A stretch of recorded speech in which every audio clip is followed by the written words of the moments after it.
Hello, listeners. This week we have for you another collection of lateral thinking puzzles, similar to what we did around Thanksgiving. This is becoming kind of a holiday tradition for us. We're finding, because the lateral thinking puzzle segment of the show is kind of unruly, we can never really tell what we're going to get when we record it. Yeah, we really appreciate that people send in terrific puzzles for us to record, but several things can go wrong in trying to record lateral thinking puzzles. One is sometimes the person trying to solve it already knows a very similar puzzle, so we can't use those.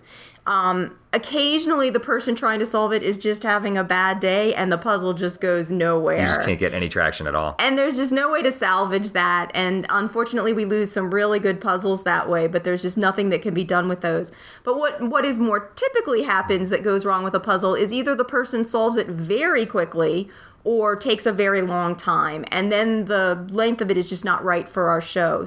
But there's sometimes still very good puzzles. Oh, yeah. Often there's still very good puzzles, and those are the ones that we collect and put into these collections for people to hear because they just didn't fit for the time requirements that we had. Yeah, so I guess this will become sort of a semi-regular feature where I've set up a system now so we just save the ones that we couldn't fit into the show, and we'll start running them in specials like this. So we appreciate everybody that sends in the puzzles, and please keep sending them in, and if you don't hear your puzzle on the show, it's probably for one of those reasons that we said. We also want to thank everyone who's contributed so far to the Patreon campaign that we started recently to support the podcast. If you haven't heard what that is, Patreon is a way for listeners to support the show by contributing directly a small amount of their choosing every time we publish a new episode. And we really appreciate every contribution that we've gotten, no matter how small. We also really appreciate the wonderful notes of support we've been getting from people. Yes, thank you. That's been really nice to read. We work really hard on this thing, and it's great to read some of the kind words people have been writing about us. Thanks very much for that. If you want to contribute to the Patreon campaign, you can find us at patreon.com/futilitycloset, or we'll have a link in the show notes for you to get there more quickly. We're still getting organized with the whole thing, and we're taking next week off for the holidays. So we won't actually be charging anybody for your pledges until we come back with our first regular show in January. So enjoy these lateral thinking puzzles. Happy solstice, and we'll talk to you in January. This week, I'm going to be trying to solve a lateral thinking puzzle. Greg's going to try to stump me with an odd-sounding situation, and I'm going to have to try to figure it out, asking only yes or no questions. This one is true. This one is true. During World War II, German anti-aircraft fire was inflicting heavy losses on Allied bombers. Officials wanted to protect the planes with armor, but armoring an entire aircraft would make it too heavy to fly. So they made a study of the returning planes, noted the areas where they showed the most damage, and planned to armor those areas. A mathematician considered this plan and suggested an alternative that would produce a better outcome. What was it? Okay, was the mathematician's suggestion involving using armor? Let's start with that. But putting the armor in somewhat different places than would be suggested. Oh, you would check the planes that didn't come back, because the planes that did come back, they had been able to survive being hit, and so you'd want to know the ones that couldn't survive being hit. That's exactly right. Oh, I'm so sorry. You had that all planned out, and I solved it too fast. Let me give you another one then. I've learned now. I just have a stack of them in case you fly through it like that. That was really good, though. That was really interesting. This was submitted by, I'm not even surprised anymore when this happens. This was submitted by a listener named Lauren. She says, in 2004, the band They Might Be Giants released a song never before available on their new album, yet if they had owned one of the earlier records, a fan could have heard the song in 1999. How? Does it involve taking a song that had been previously released and doing something different to it, like playing it backwards or something? Yes. It's going to be a short show this week. Let me read Lauren's explanation because it's interesting. I didn't know any of this. She says, the song is simply another reversed. On Earth My Nina, released in 1999 on the album Long Tall Weekend, is merely an inversion of Thunderbird, which came out in 2004 on The Spine. The two songs are exactly the same except for a redubbed vocal track for clearness. A fan could have played the earlier record backward and heard at least the melody of Thunderbird by listening to On Earth My Nina. The interesting thing here in particular is that the song was originally written as Thunderbird, meaning that they released the backward version first. Oh. And then only released the forward version on a subsequent album. That is really interesting. Thank you, Lauren, for that. I thought that was really interesting. This is from Kyle Hendrickson's book Mental Fitness Puzzles from 1998. Pierre went skydiving near his home in Dallas, Texas. As a result, Pierre saved his brother's life. Strangely, though, his brother lived in Boston and hadn't seen or spoken to his brother Pierre for a great many years. How could this miracle have taken place? Okay, these are two human beings. Yes. Two adult males. Yes. Pierre went skydiving. Yes. And somehow that saved his brother's life. Yes. Did Pierre take some other action besides skydiving that is important? No. By skydiving, you mean he jumped out of a plane with a parachute on his back and plummeted towards the earth. Yes. Just checking. That's smart. And he took no other important action other than simply the act of skydiving. No. Did Pierre die? Yes.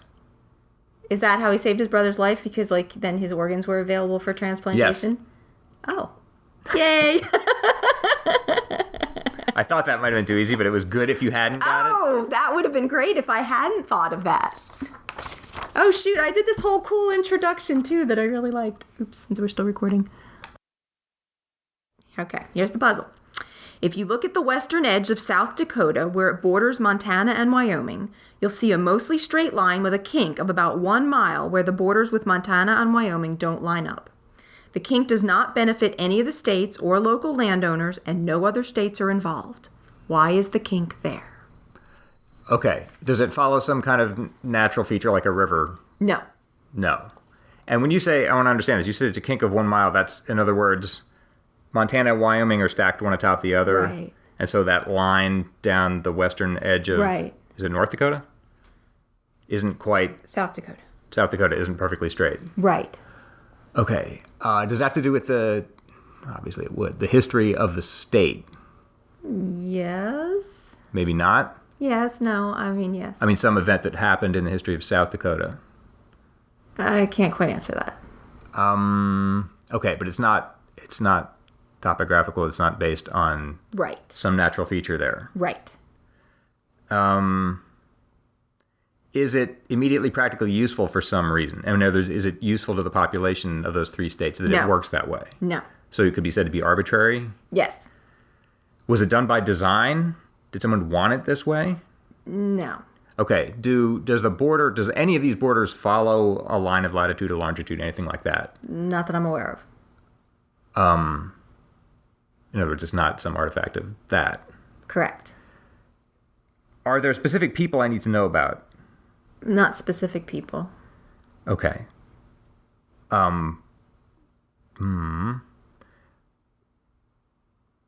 Was this done by agreement? I mean, would you say it's inadvertent? That it just Maybe. It just came out this way. It wasn't designed. Yeah.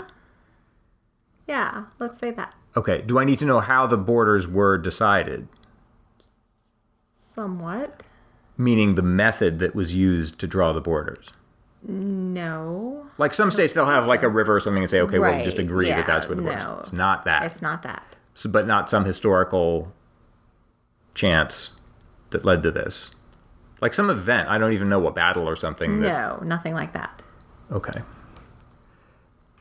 You said South Dakota, Yes. Montana, and Wyoming. Yes. Do I need to know more about the actual details other than what you said? In other words, is it Wyoming or Montana that sticks out by a mile? No, it doesn't matter. So if I'm going along the border, let's say north, along the Wyoming-South Dakota border, and I want to keep following the South Dakota border, I'm going to have to do a little dog leg and keep going. Yeah. Why is that little dog leg there instead of it just being a straight line? Suppose I'm at the dog leg, at that actual little three-part. Would I notice anything if I just saw it? I don't believe so, no. I'd notice it on a map. Yes. Does the same feature or happenstance, whatever you call it, obtain anywhere else in the U.S. that you know of? Not that I'm aware So this of. isn't a common thing. It's just a one-time thing. As far as I know. Would any of the 3 states object to changing it so it's a nice, smooth... Not that I'm aware of. I'm not getting any traction here at all. Okay, so I wouldn't see anything if I were there. Right. So let's give you a hint. It has to do with the survey of the border. The survey that was done. But it doesn't follow a meridian. Right. It's not associated with any geographical or physical feature or... Could it be called an error in surveying? Yes. Due to some cause, though, that you need to know. Well, cause is maybe not the right word, but an explanation. Okay. They were aligning the border on some, I don't know what to call it, target or guide? No? An error in surveying. How much do I need to know about surveying? Okay. Think about timelines. When would you need to make borders with different states? As they enter the Union? Or as they became separate states. So, Montana and Wyoming entered the Union at different times or became separate states at separate times? Yeah, or just needed their borders figured at different times. So they were surveyed at 2 different times? Yes. And with slightly different results? Yeah, the borders just didn't line up. Basically, 2 different teams surveyed the borders with the west side of South Dakota. Okay, so one figured the border with Wyoming in 1877, and they set it. Okay. And then another figures the border with Montana in 1885. Only the 2 surveys don't line up. And rather than pay to have like the whole thing redone, they just kind of made this little dog leg and said, okay, we'll just go with that. All right. I'll buy that. This one's submitted by listener Pete Miller. A dead body lies on a sidewalk. Next to it are a plate and a mint. What happened? Okay. Okay, a dead body. A human? Yes. Oh, okay. Oh, I had all kinds of scenarios for goldfish or I don't know. Okay. A dead human lies on a sidewalk. Yes. Does it matter what gender? No. Does it matter the age of the human? No. Does it matter where this takes place? No. Other than that there's a sidewalk. Right. What I think of as a sidewalk, concrete and everything? Yes. Okay. Just checking everything. A plate, a dinner plate? Like, no. A plate made out of metal? Yes. A license plate? No. Bigger than, say, a book? Trying to picture what this was. Yes. A plate that would normally be on a sidewalk? No. A plate of something. Some kind of plate. Plate mail? No. Good guess. All right, let's go on to the dinner mint. And a dinner mint, did you say? A mint. A mint. As in a piece of candy? No. No, of course not. Okay, something made of metal and a mint. I don't know what else you would call a mint. Some kind of food item? No. No. Something made of metal also? No. No. Something made of plastic? No. Paper? No. Well, I'm just, okay. A mint. Something small enough for a person to carry? No. Ah, a mint like a building that produces money, a mint. Yes. Okay. So a plate from the mint, like an engraving plate from the mint? Yes. Okay. So a man is lying dead on a sidewalk next to a building where money is produced, and there is also an engraving plate next to him. Yes. Okay. Was there some kind of explosion? No. No. Was he stealing the plate? Yes, you've got it. The man was shot by a guard at the U.S. Mint during an attempt to steal a currency printing plate. Ah. This is from Kyle Hendrickson's book Mental Fitness Puzzles from 1998. Herb gets a job in a new city. On the day of his move, Herb causes a traffic jam without ever leaving his home. How did Herb create such a monumental disturbance? Was it through an inaction of Herb's? You mean an omission of something, like something you ought to have done? And he didn't do? No. I mean, is he somehow responsible for traffic control things like stoplights or anything like that? Oh, as part of his job? Yeah, No. yeah. Good guess, though. Like he accidentally made stoplights go off or something, or screwed up the timing of stoplights or something like that. So, is it something like that? You mean as part of his job, or by not as part of his job, just something he did? Yes, but you ought to feel that out a bit more. Okay. All right. Do I need to know what Herb's job is? No. Okay. So what his job is irrelevant to this puzzle. That's right. Okay. But Okay, the traffic jam, was it due to something to do with stoplights? No. Stop signs? No. One-way streets? No. Emergency vehicles? No. A traffic jam on streets outside? Yes. Is that what it was? Yes. Yes. Okay, with regular full-sized cars? Not like a traffic jam of little mini play cars somewhere. Does it matter what kind of street or conveyance or that the cars were on? Like, was there something specific about it? Like it was a bridge or a tunnel or something like that? Was it a bridge? Yes. Okay. Oh, it's not. Drawbridge? Yes. It's some kind of drawbridge. Somehow the drawbridge stayed up longer than it was supposed to. Yes. It's something to do with a boat. Yes. Herb was on a boat. Yes. Herb's boat was too big for the bridge and got stuck under the bridge, and the bridge couldn't lower. Something like that. Something like that. Okay, Herb is on a boat. Yes. Underneath a bridge. Yes. Does this have to do with his job? No, you said it doesn't matter what his job is. Correct. Does this have to matter? Is the specific location important? The specific geographic location? No, other than it's on water under a bridge? Yes. Does the specific kind of boat important? Yes.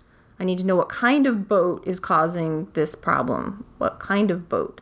Is it a boat belonging to the Navy or the Coast Guard? No. Is it a boat that normally only one person would be in? No. You've almost got it. It's like a really big boat? Let me read this again. On the day Herb gets a job in a new city, on the day of his move, Herb causes a traffic jam without ever leaving his home. Herb's moving on a boat? No. On the day of his move, he lives on a boat. He lives on a houseboat. Yes, that's it. And the houseboat doesn't fit under the bridge. Yes. Ah, okay. This first one may go quickly. We'll have to see. I just thought it was a cute story. It's actually a true story. Okay. In 1930, two men drove from New York to Los Angeles and then back to New York in a Ford motor car. The journey of 3,340 miles took them 18 days. They drove on normal roads and the car was not remarkable. But because of this journey, these two men hold a world record that endures to this day. What is it? And this is true. This is true. I actually looked it up in the Guinness Book of World Records from 2013, and they still do hold this record. Wow. Yeah. And this is from 1930? Yeah. That's why I thought this was a cute one. Were they driving backward? Yes.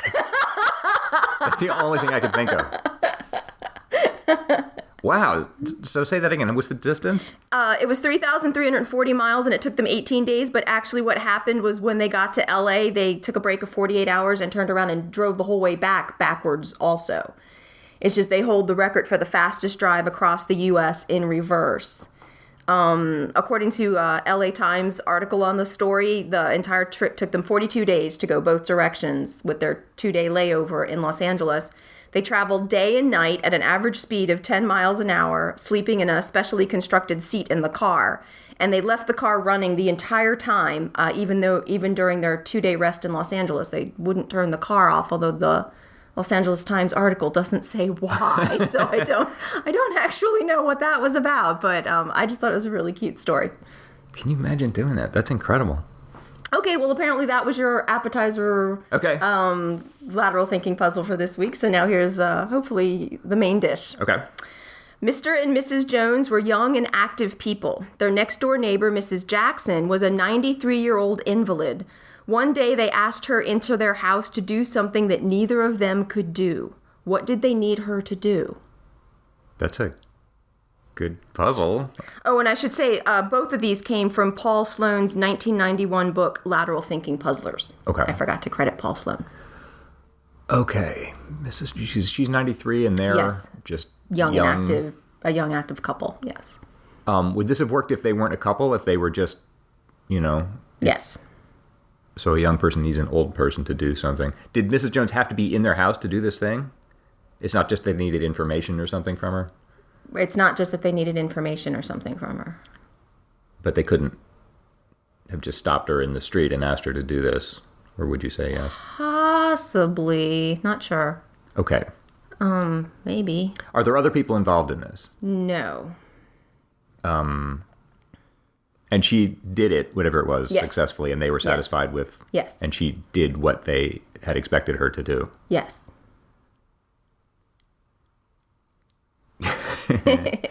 Okay, she's... 93 isn't particularly important. She's just Right. older than they are. Yeah. Is it a... Okay, does it matter what part of the house she went into, and should I pursue No. that? She's No. just inside their house. Yeah. Is it a physical act that she's doing? I mean, she's not just telling them something or writing something down. Is it mostly about information? Is she giving them information? No, she's not giving them information. That's not the point of this. That's not the point of this. Okay. I was having trouble answering your question, though, as it was exactly worded, but... Well, yeah, it's kind of a fuzzy line between doing something and... Okay.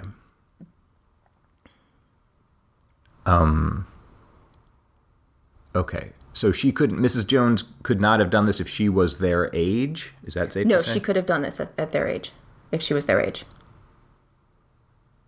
Meaning, well, okay, by that I don't mean she could have done it in 1942. If she lived next door to them and was the same in all respects except that she was younger physically, could she still have done it? Yes. Is her gender important? No. Is the location important? No.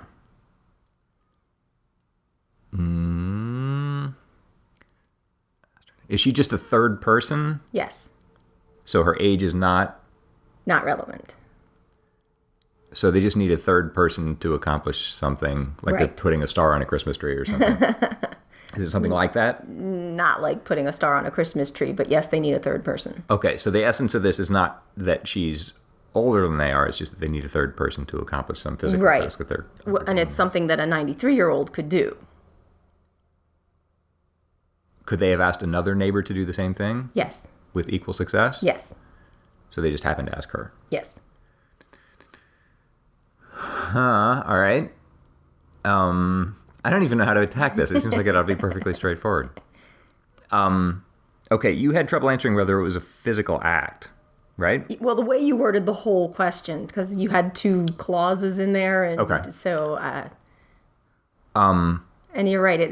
Where's the line exactly for what's a physical act? I mean, what do you consider a physical act? But Okay, but the three of them worked together to get something done. you could say that. And it doesn't matter what room of the house this was in. That is correct. Is there anything unusual about the house that I need to know? No. And I had said that there's a chance they could have done this in the street. It didn't need to be in their house. Okay. Was she doing something to one of these No. people? No. Something to a physical object? Was she doing something to a physical object? Manipulating some... I don't know. I'm trying to refer to this. Maybe. Yeah. She is manipulating something, I suppose. That's not really the way you'd normally think of it, but Okay. I'd have to say yes. Yeah. Okay. Does this... I don't know how to approach this. Does this have to do with technology? Is something No. broken or something No. needs attention? No. Are they moving something? No.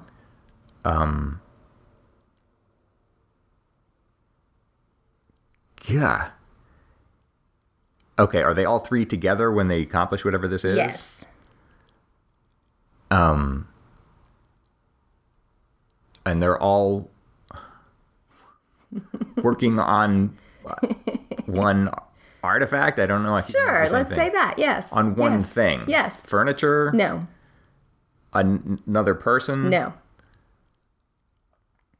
They're not lifting or moving something? Correct.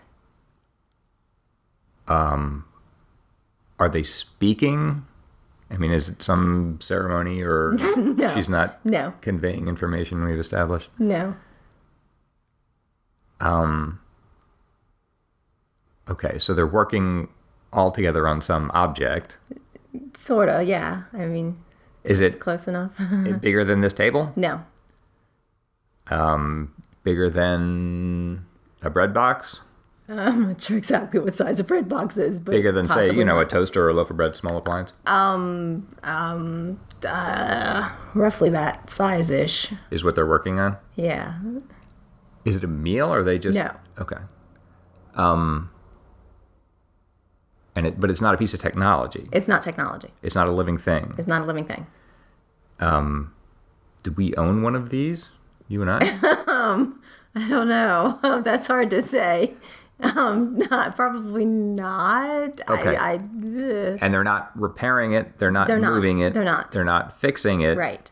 When might you need a third person or another person? It's not part of the husband and wife team. You need another person. To adjudicate some dispute? You said they're not speaking. No.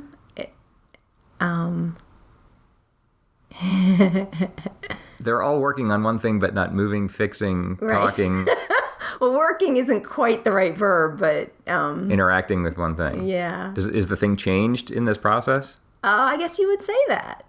And is that the point of this? Is that what they needed her help with? That's hard to answer. Would they describe this as help? What she's doing is helping them? Not exactly. That's not how you would usually describe it. Okay, this small thing. Is it okay? You said it wouldn't be a piece of technology. Correct. Is Definitely it? not.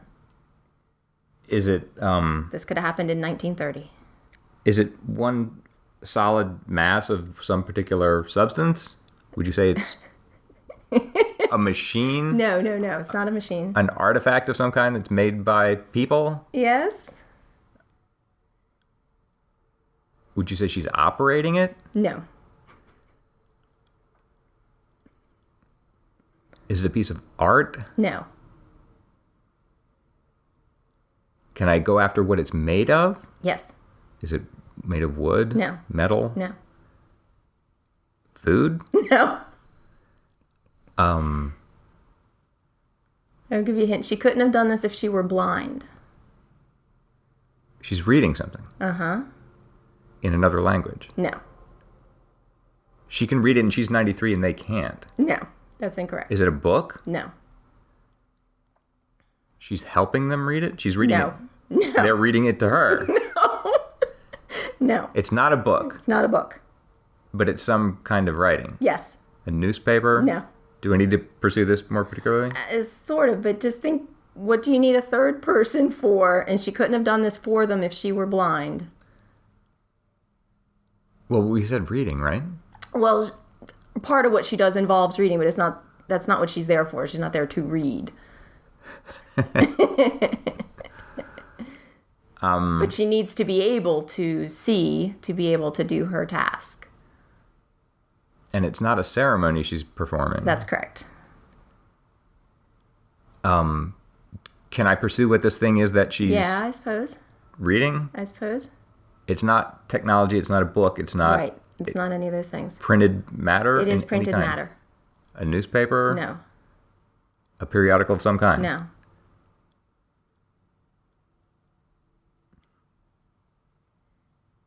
Think about, we've probably had occasion where we've needed a third person to do this for us. She's reading aloud? No. She's reading silently with them? Not necessarily, no. Maybe reading just to herself. She's doing more than that. She's not just here to read. Singing? No. Is she No. is she moving as she reads? Are there images? No. She couldn't do this if she was blind. She couldn't do this if she was She's blind. reading and she's doing something else. Yes, it's actually the something else that she does that's more germane, that's what they really need her for.